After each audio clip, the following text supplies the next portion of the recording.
Sehingga bingung, ini orang apa amalannya? Allahu Akbar. Ketika dia akan pergi, baru dikabari.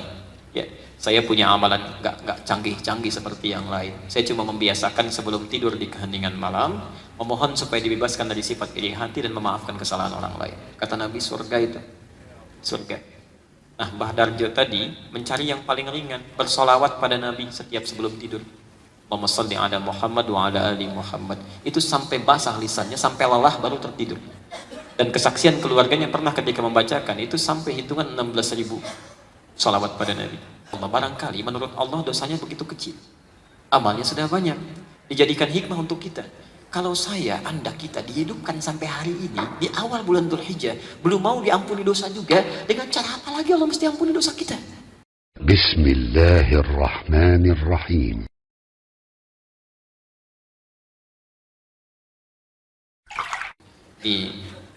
Mohon izin ya, kami 4 hari lalu kurang lebih menerima berita itu, Masya Allah. Jadi ada kuli Bu, Pak, kisah nyata ya, di daerah ujung Jawa sana. Kami sebutkan namanya karena ini orang baik untuk teladan. Namanya Mbah Darjo. Pak Darjo itu kuli-kuli angkat, dan semua diangkat yang kasar-kasar itu. Ya, ras, batu, disuruh orang angkat. Dan kadangkala tidak sedikit yang mencela ketika mengangkat itu, direndahkan posisinya. Saya dengan cepat qadar Allah meninggal dunia sesuai ajalnya. Wafat dimakamkan samping orang saleh. 9 tahun kemudian, ini kisah nyata, cucunya meninggal. Cucunya. Ayahnya menginginkan dimakamkan di samping kakeknya, Mbah Darjo tadi. Begitu akan dimakamkan, spesiesnya nggak terlalu longgar, jadi harus dibongkar sedikit dari makam kakeknya itu. Begitu dibongkar, dalam 9 tahun setelah dimakamkan, bukan cuma jasadnya, kafannya plus papan penutupnya masih utuh. 9 tahun. Apa amalan orang ini? Masya Allah. Ketika ditelusuri kenapa dan sebagainya, tiga keutamaan yang pernah dikerjakan oleh beliau itu. 1, mempertaruhkan tenaga dan keringatnya untuk mendapatkan yang halal, Pak. Lebih baik saya ngangkat yang berat-berat, mendapatkan keringat dan mendapatkan yang halal, dibandingkan mudah dilakukan tapi neraka sudah mengancam. Maka setiap mendapatkan yang halal itu, jatuh keringatnya, itu keringat dihitung itu. Bagian dari pahalanya menjaga tubuhnya. Selamatkan oleh Allah. Makanya orang-orang yang mencari keringat, mencari rezeki dengan keringatnya, dan tidak pernah terfikir berbuat yang haram, Masya Allah, itu dijamin oleh Quran, Allah yang akan mudahkan hidupnya, menjaga rezekinya. Dari mulai dia hidup sampai dia kembali kepada Allah. Itu ada di Quran surah kedua Al-Baqarah, ayat 172, posisi paling kiri sebelah atas.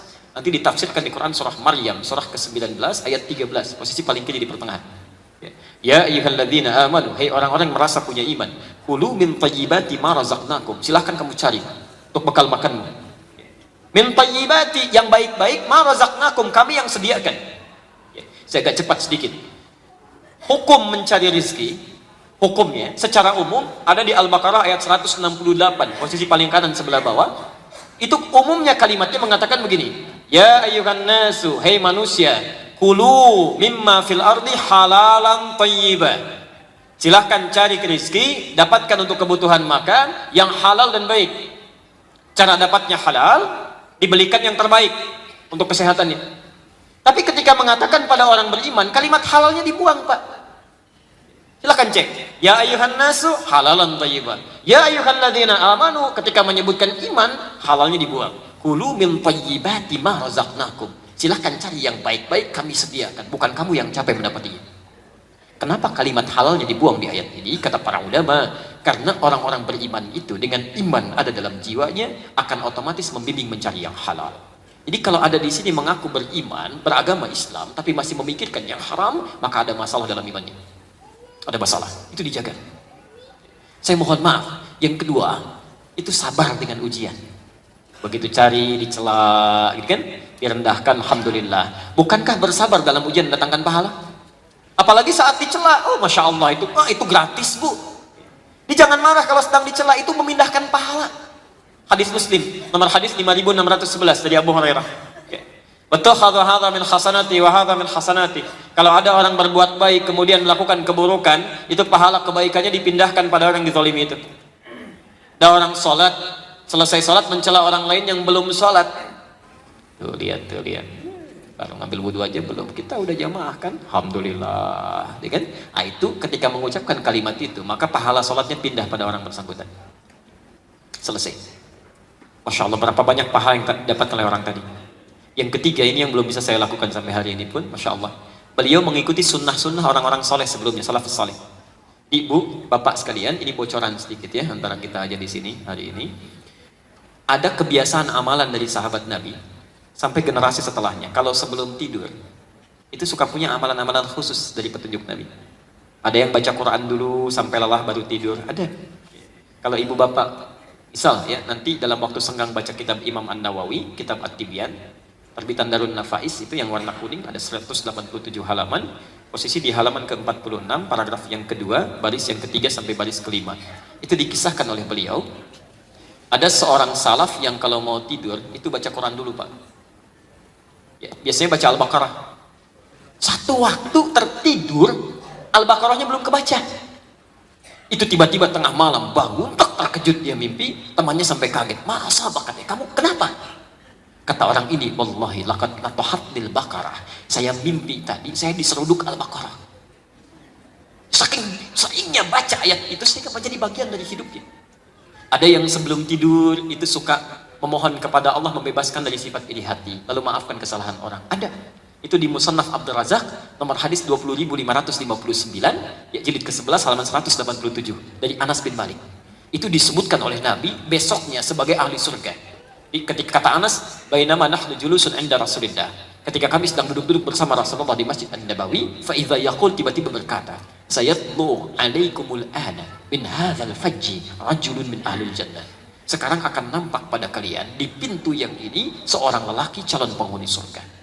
Fa idza rajulun min ansarin, tiba-tiba yang nampak seorang lelaki ansar. Tanfudhu lihyatu min atharil wudu, janggutnya masih basah dengan air wudunya. Tangan kirinya memegang sendal, masuk ke masjid 3 hari berturut-turut yang disebutkan orang itu saja yang muncul. Diikuti fatabi'ahu Abdullah bin Amr bin As, diikuti oleh Abdullah bin Amr bin As ke rumahnya. Ya, fabata fihi 3 ayyamin, maka menginap di rumahnya 3 hari. Malam pertama ternyata tidak tahajud. Artinya tidak rutin. Malam kedua, Masya Allah, bacaan Qurannya tidak seindah Abdullah bin Mas'ud. Abdullah bin Mas'ud itu kalau baca Quran lupa, itu malaikat turun. Pernah satu kali beliau baca Quran, tiba-tiba angin bertiup kencang, pohon-pohon sudah mulai bergoyang-goyang. Berhenti, itu berhenti. Baca lagi, nyambung lagi. Saking kagetnya, diam diadukan pada Nabi. Ketika Rasulullah SAW menerima berita itu, kata beliau, tahukah anda at-tadri? At-tadri, tahukah anda? Ketika anda sedang bacakan, malaikat berebut turun mendengarkan bacaanmu. Kalau diteruskan bacaanmu akan hancur tempat-tempat di sekitarmu itu. Insya Allah, saking indahnya. Makanya Abdullah bin Mas'ud di muka bumi diciptakan cuma 1. Coba kalau semuanya ini seperti Abdullah bin Mas'ud, Masya Allah, habis ini pasar raya. Itu begitu dibacakan ya. Makanya ketika Bapak Ibu baca Quran, termasuk saya, malaikat gak pada turun. Cuma dicatat pahalanya gitu ya. Cuma dicatat. Baik, hari ketiga ternyata tidak puasa sunnah. Gak terlalu rutin. Sehingga bingung, ini orang apa amalannya? Allahu Akbar. Ketika ketika dia akan pergi, baru dikabari. Ya, saya punya amalan nggak canggih-canggih seperti yang lain. Saya cuma membiasakan sebelum tidur di keheningan malam, memohon supaya dibebaskan dari sifat iri hati dan memaafkan kesalahan orang lain. Kata Nabi, surga itu. Surga. Nah, Mbah Darjo tadi mencari yang paling ringan, bersolawat pada Nabi setiap sebelum tidur. Allahumma shalli ala Muhammad wa ala ali Muhammad. Itu sampai basah lisannya, sampai lelah baru tertidur. Dan kesaksian keluarganya pernah ketika membacakan itu sampai hitungan 16.000 salawat pada Nabi. Bukankah Nabi mengatakan, man shalla alayya salatan wahidah sallallahu alaihi asyra salawat? Siapa yang bersalawat kepadaku 1 kali, Allah membalasnya 10 kali. Maksud saya, mohon maaf ya, kalau beliau dipanggil pulang duluan, telah menghadap Allah, barangkali menurut Allah dosanya begitu kecil, amalnya sudah banyak, dijadikan hikmah untuk kita. Kalau saya, anda, kita dihidupkan sampai hari ini, di awal bulan Dzulhijjah, belum mau diampuni dosa juga, dengan cara apa lagi Allah mesti ampuni dosa kita? Cobalah, coba duduk merenung pelan-pelan. Satu saat kita pulang, satu saat kita meninggal. Dunia aja begitu dicari luar biasa, berangkat gelap, pulang gelap, dikumpul-kumpul. Apa anda pikir akan dibawa ke akhirat? Tidak. Jadi yang sementara aja begitu serius, kenapa yang hidup abadi tidak dicari dengan serius?